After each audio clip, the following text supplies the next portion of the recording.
I'm Vinnie Politan. The subject of our investigation is the tragic death of Officer Ellie Shea, who was married to another officer when she was shot and killed in her home. The question is, who pulled the trigger? In the quiet of an Orlando home, a tragedy unfolded that stunned even seasoned investigators. Lieutenant Ellie Shea, a respected Orange County Sheriff's deputy, was found shot dead in October of 2024. At first, it looked like suicide, but the investigators say the evidence whispered otherwise. Her husband, Anthony Shea, himself a former sergeant with the same agency, was soon accused of pulling the trigger and staging the scene to cover his crime. Detectives say he went further, sending text messages from Ellie's phone to his own, desperately trying to manufacture the illusion that she was still alive. Forensic clues allegedly unraveled his story.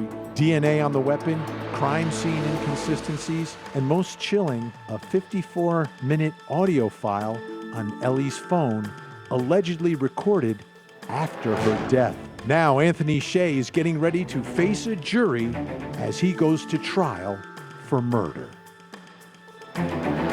He's on trial for murder. It seems the defense is suicide. So this is a whodunit, but it's not a murder mystery per se. Let's bring in CourtTV field reporter Cody Thomas, joining us live from Orlando, Florida, taking a look at everything happening here, the latest in the investigation. Cody, let's start at the death scene, and I'm not calling it a crime scene because if this is suicide, it's not a crime. So what do we know about the death scene, the place where Ellie Shea was found deceased?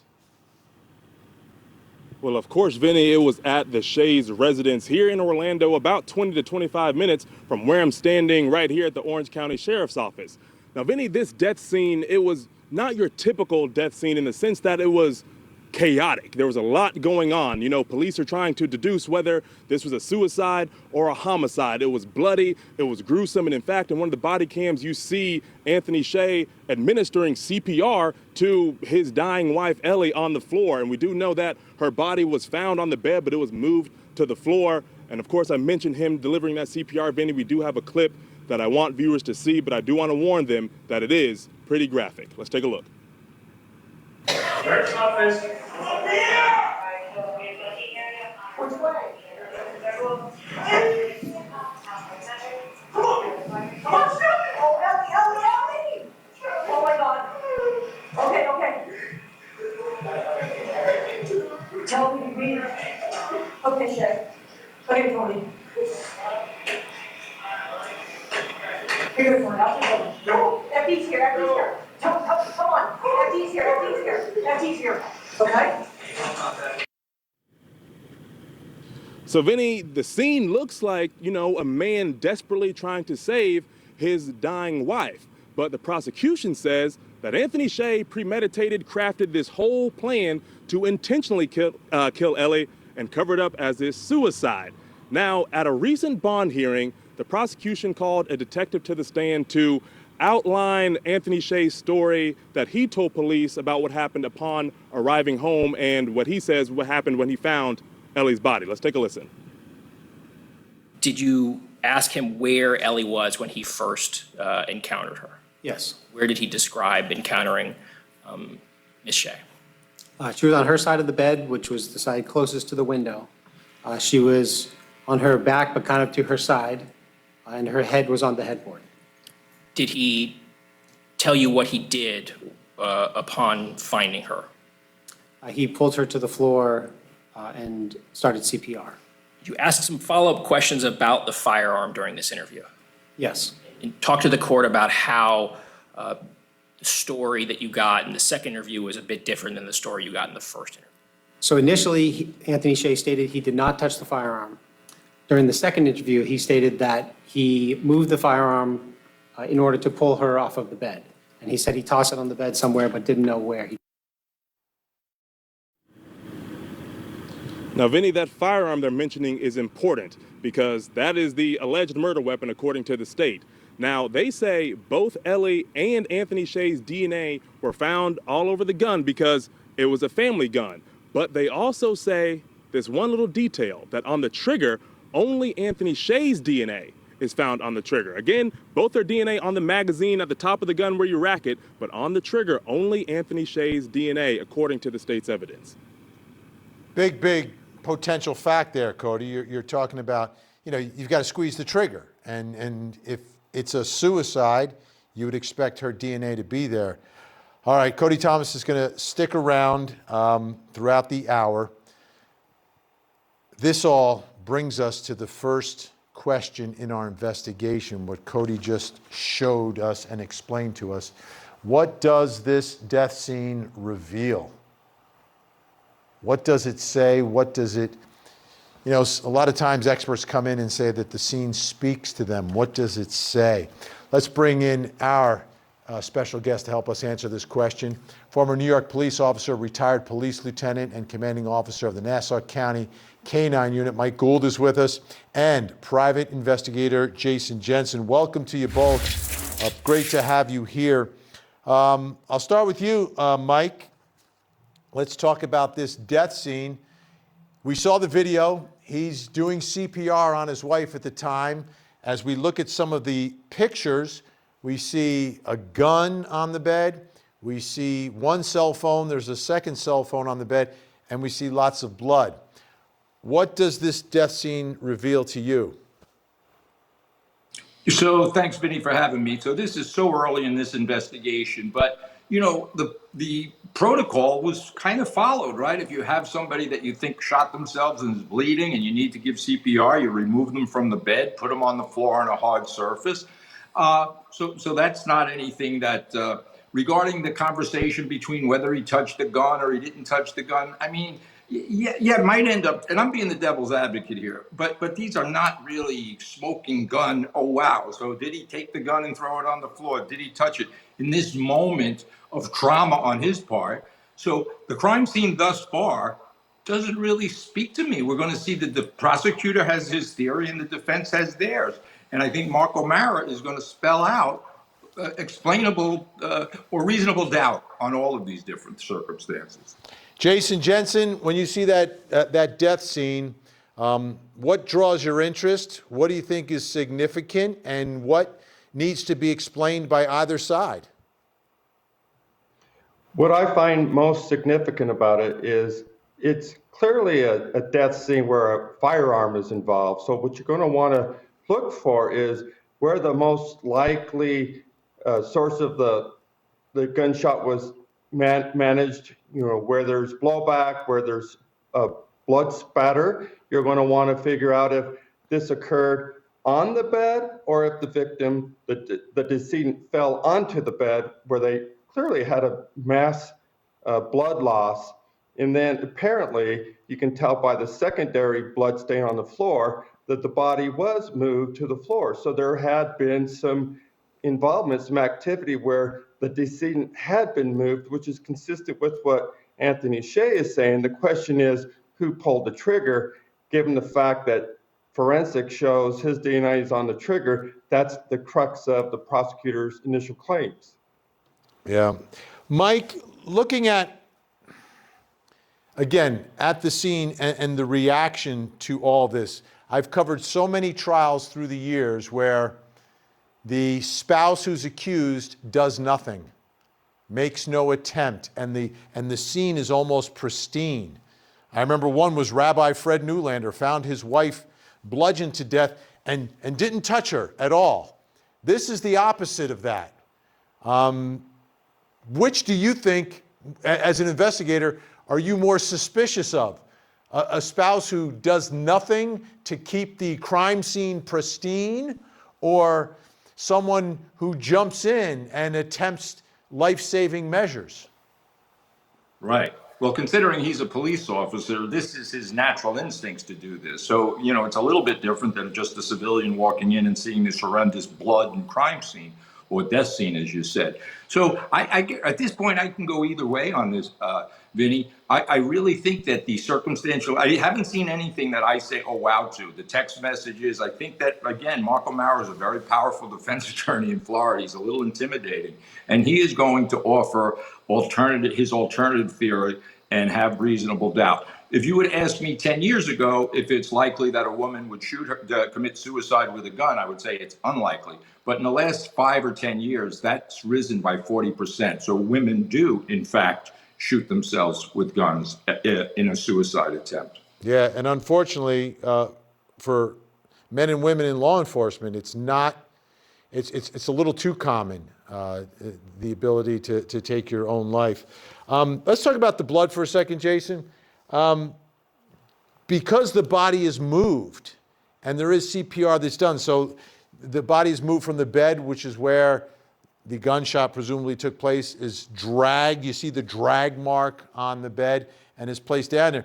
Will the bloodstain evidence or patterns mean anything? Well, yes. I mean, what you're describing there is where there's dragging. That's the swipe. That's where an object being the body is dragged through the blood and pulled to the floor. There is going to be, though, high velocity spatter from the gunshot, and including blowback. So the question is, what kind of blood stains are on the handgun? Because remember, typically when it's a suicide, it's usually a contact GSW. It's typically not from a distance. So if there's a distance between the gun and the decedent, that makes it less and less likely it was self-inflicted. And the other part of that, Mike, if you talk about bloodstains, if he's the suspect, does the suspect have blood on him? He's administering CPR. He has touched the body. So does that sort of negate any sort of value to bloodstains on his own clothing? Yeah, I think it will, as well as the DNA evidence. And I understand the part about the DNA, his DNA on the trigger, and I get it. This is all going to be argued. And the experts in DNA are going to, there's a lot further to go here. One of the things I thought of, though, if he wanted to kill his wife, why didn't he just say she was going to kill herself? And he interrupted the suicide, and they fought over the gun, and it went off. To get him, that would be, to me, if I had criminal intent, that would be a little bit more logical to me, because supposedly she had suicidal tendencies, which I don't necessarily believe to be true. But why not just say, look, she had the gun in her hand, I grabbed it, it went off, and she's dead. I wanted to save her life. I didn't want to kill her. All right, our experts are staying with us. Coming up next, was there a motive for murder? I learned that Anthony Shea and Ellie Shea had been having relationship trouble, that he had been caught cheating.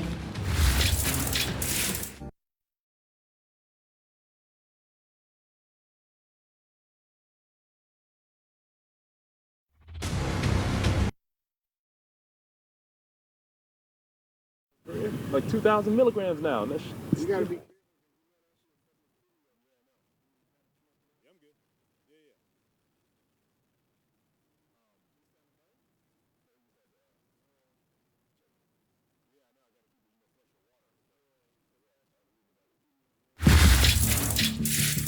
Now he's sitting in jail.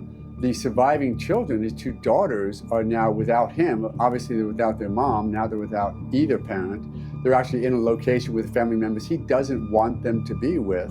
But in effect, he's lost all parenting rights because the judge has denied bond on the case and is leaving him in jail. That's Mark O'Mara, the attorney for Anthony Shea, defending Anthony Shea, the officer, the former sergeant, accused of the murder of his wife, who also was a deputy, an officer. They have two children. This was a family. And now dad is accused of murdering mom. Now, crucial to this case and this trial, which is upcoming early next year here on CourtTV, is the relationship between the victim and the defendant, between the mom and the dad, the husband and wife. Take a listen to Detective Christopher Gilberti testifying about what was going on in that relationship.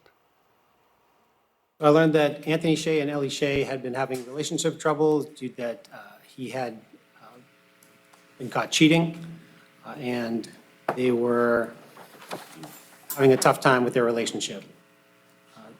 The night before this happened, they went to church. There was an argument at church which continued when they got home. So they argued till about 3 in the morning, and after the argument, they had intercourse, then they went to sleep. When they woke up in the morning, Ellie Shea was feeling drained from the emotional aspect of the argument, so she called out sick from work. And according to Anthony Shea, she stayed in bed all day, not feeling well. Was Ms. Hilly able to offer some insight into Ellie's outlook on her marriage with the defendant? Yes. What outlook was she able to offer? She was adamant that she wanted to get a divorce. She believed there could be some sort of relationship so that the children would have both parents in the picture, but she was adamant that they were going to separate and divorce. And the prosecutor there was referencing Miss Hilly, who's a witness in all this, who's a friend of Ellie Shea's, the victim in the case, her friend. So apparently the mom, the mother, the wife, Ellie, was speaking with her friend about the state of that relationship. Let's bring in CourtTV field reporter Cody Thomas, who's on the case down in Orlando, Florida. Cody, what is the defense saying about the state of that relationship? Well, of course, Vinny, these were two people who were once happily married at one time. They share 2 daughters together. They both worked right here for a number of years at the Orange County Sheriff's Office together. In fact, Anthony Shea worked here from 2006 to late 2024, so 18 years before resigning due to an internal affairs investigation into an affair that he was having while on the job. Now, of course, Ellie eventually found out about this affair. She ended up wanting a divorce. Anthony Shea wanted to make it work. So they began having somewhat of a rift in their relationship. Now, I sat down with Anthony Shea's defense attorney, high-profile defense attorney Mark O'Mara, and what he was telling me, Vinny, is that in his years of experience, discord in a relationship does not always point to motive for murder. Take a listen to what he had to say. Yes, they were having difficulties. My guy was having an affair. She found out about it. And by the way, Internal Affairs was looking into it and kept sticking every piece of evidence that they could down her throat, which I think is wholly inappropriate. But yes, they had that. They had domestic disputes and domestic discord. Great. Okay. But since we now know that 60% of the people, or more than 50% of the people, end up in some type of marital discord and divorce, okay, does that mean that 50% plus kill their spouses? No. What we're going to say is, now that we've taken, the patina off and we're looking at the relationship itself, discord, therefore death. No, that just doesn't happen. Again, one of those premises, right, where we say discord, so he killed her. Well, no, because the percentages don't bear any of that out. Now, are there cases where there is discord and then there's a death? Of course there is. But what I don't like and what I resist are these premises thrown out by the state to say these are conclusive when they are the opposite. And Vinny, Mr. O'Mara also went on to tell me that he has yet to see any definite, hard forensic evidence, that gotcha evidence that he sees in his eyes is strong enough to convict his client. All right, Cody Thomas standing by in Orlando on the case tonight. And all this evidence and testimony about the relationship brings us to the next question in our investigation. Was there a motive for murder? He's accused of murdering his wife. He's accused of murdering the mother of his children. Was there a motive? Still with us here to help answer the question, former New York police officer, retired police lieutenant commanding officer, Nassau County Police K-9 Unit Mike Gould, and private investigator Jason Jensen. Jason, what are your thoughts about motive here? Well, the statistics aside that Mark O'Mara was talking about, what we do know is in most households where there's an abuser, that is indeed the most dangerous time for a woman to leave the relationship, because we know 80% of the time it ends up in some kind of assault and sometimes even death. Mike, what are your thoughts here about motive? This is, I mean, like we're talking about murder here. We're talking about taking a gun, shooting and killing your wife, the mother of your young children.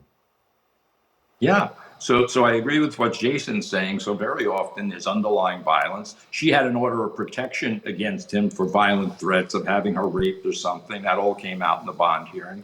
So I think singularly there is no evidence here beyond that's going to prove this case beyond a reasonable doubt. I think what's going to happen, because I think Mark O'Mara is going to tear apart each one of these circumstantial points that the prosecutor is going to make. So motives are, it's not unusual for a domestic violence situation to turn into a murder. The emotions are heated. They have a history of relationship problems going on for 10 years. So it's not something new. There's a history, there's a pattern.